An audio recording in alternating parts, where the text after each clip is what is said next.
အရင်ဗီဒီယိုမှာကျွန်တော်တို့ကဒီ Johnson ဆိုတာJason ပေါ့ဗျာနော် Johnson လို့ပြောရင်နားကြပြင်းကန်တယ်Jason ပေါ့ဒီ Jason ဆိုတဲ့ဒီ file လေးတွေကဒီ code လေးတွေကဘယ်လိုလုပ်လဲဆိုတာဘယ်လိုဖွဲ့စည်းထားလဲဆိုတာကိုကျွန်တော်တို့လေ့လာခဲ့ပြီပေါ့နော်ဒီနေ့ဗီဒီယိုမှာတော့ကျွန်တော်တို့ကအဲ့ဒီ Jason အပိုင်းလေးကိုပဲနည်းနည်းပါထပ်လေ့လာကြရအောင်တကယ်တော့လေဒီမှာကျွန်တော်ရင်ကမရှင်းပြခဲ့တဲ့အထဲမှာဒီ hobby ပေါ့နော် hobbies ထဲမှာ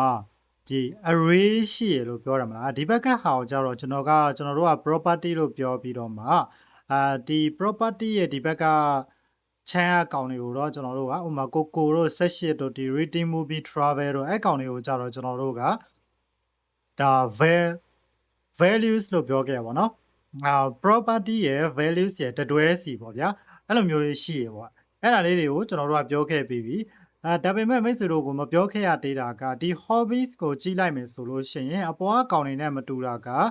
ဒါဆိုလို့ရှိရင်ကွင်းစားမျက်တောင်ဖွင့်ပိတ်ထဲမှာရေးတာဖြစ်တဲ့အတွက်ကြောင့်မလို့ဒီကောင်က string ဒီကောင်ကကျတော့ number ကြီးတဲ့တက်ဖြစ်တာကြောင့်မလို့ number ပေါ့နော် number လို့ကျွန်တော်ပြောခဲ့တယ် number ရဲ့ဒီ string ရဲ့ကွာခြားချက်ကိုလည်းပြောခဲ့ပြီးဒီ array ပေါ့နော်ဒီ array မှာထပ်ရှင်းစရာလေးနည်းနည်းရှိသေးတယ်ပေါ့နော်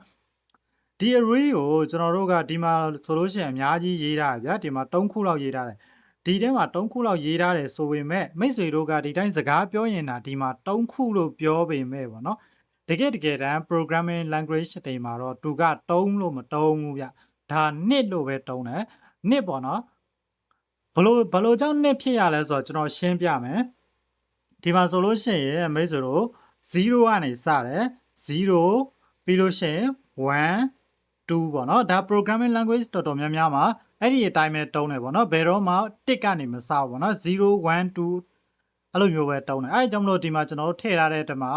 3ခုပဲရှိရဆိုပေမဲ့အမြင်အားဖြင့်3ခုရှိရဆိုပေမဲ့တကယ်တမ်းသူ့ရဲ့ကိန်းကနန်းနံပါတ်အားဖြင့်တော့2ခုပဲရှိရပေါ့နော်โอเคနောက်တစ်ခုတော့ထပ်ထည့်လိုက်မယ်ဆိုရင်ဘာဖြစ်သွားမလဲဆိုတော့ဒါဆိုလို့ရှိရင်3ခုဖြစ်သွားမယ်ပေါ့နော်ကျွန်တော် gaming ထည့်လိုက်တယ်ဆိုရင်3ဖြစ်သွားမယ်အမြင်အပြင်4ရှိရဆိုပေမဲ့သူ့ရဲ့ index number ဒါလေးကို index number လို့ခေါ်နော် index ပေါ့နော် index ဆိုတာတော့အမှတ်စဉ်ပေါ့ I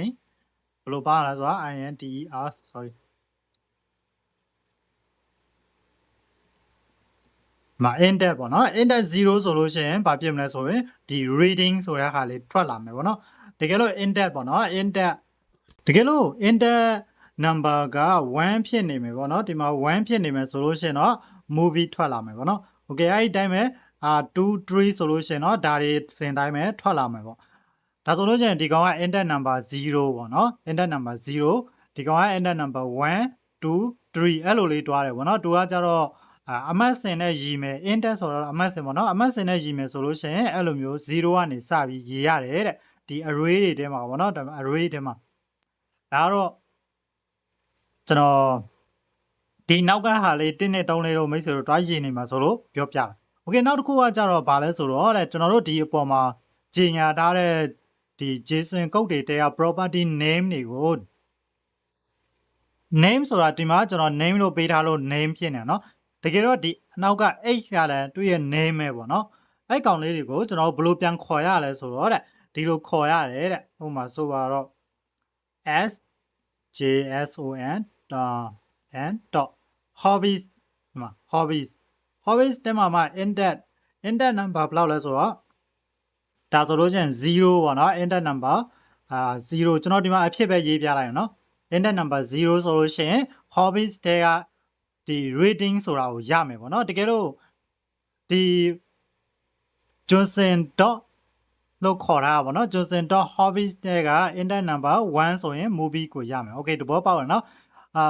အပေါ်မှာကျွန်တော်တို့နာမည်ပေးခဲ့တဲ့ဟာတွေကိုဘယ်လိုခေါ်ရလဲဆိုရင်ဒီလိုပဲခေါ်ရတယ်ဗောနော်ဒီမှာဒေါ်လာ sign လေးပါမယ်ဗျာဒေါ်လာ sign လေးပါမယ်ပြီးလို့ရှိရင်သူ့ရဲ့ Johnson ကုတ်ဖြစ်တဲ့အတွက်ကြောင့်မလို့ Johnson ပါမယ်ပြီးရင် dot တစ်ချက်ပေါ့နော်အဆက်ကလေး dot တစ်ချက်စမယ်ပြီးရင် name ဆိုရင် name ပေါ့နော် name လို့ပါမယ်ဒါဆိုလို့ရှိရင်သူဘာရမလဲဆိုတော့ကိုဆိုတာလေးထွက်လာမယ်ပေါ့နော် okay နာမည်ကိုအတက်ကိုခေါ်မယ်ဆိုရင်အဲ့လိုပဲဒေါ်လာ sign လေးပါမယ် JSON Johnson ပါမယ် .ager ဒါဆိုလို့ရှိရင်သူ့ရဲ့အတက်ဖြစ်တဲ့သူ့ရဲ့တကယ်တန်ဖိုးဖြစ်တဲ့18ကိုရမယ်ဗျာ okay နောက်တစ်ခုhobby တိပဲပါပါနော်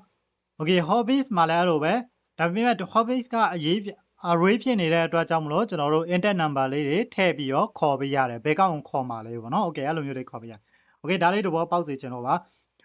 okay နောက်ဗီဒီယိုမှာတော့နောက်တင်ခန်းစာလေးဆက်လေ့လာကြမယ်ဒီမှာတော့နည်းနည်းရှုပ်ကောင်းရှုပ်နေတယ်ဒါကြီးတွေကငါတို့နားလည်ပြီးဘယ်မှာတော့တုံးရမှာလဲလို့မိတ်ဆွေတို့တွေးကောင်းတွေးနေမှာပေါ့နော်ဒါပေမဲ့ဘယ်မှာတုံးရမလဲဆိုတာတဲ့လောလောဆယ်မှာဒါလေးတွေကိုအရင်နားလည်အောင်လုပ်ထားလိုက်ပါနောက်အပိုင်းနေကြလို့ရှိရင်ဘယ်မှာတုံးရလဲဘယ်လိုတွေအကြောင်းမလို့ဒါတွေလေ့လာနေရလဲဆိုတာကိုမိတ်ဆွေတို့နားလည်တော့ပါလိမ့်မယ်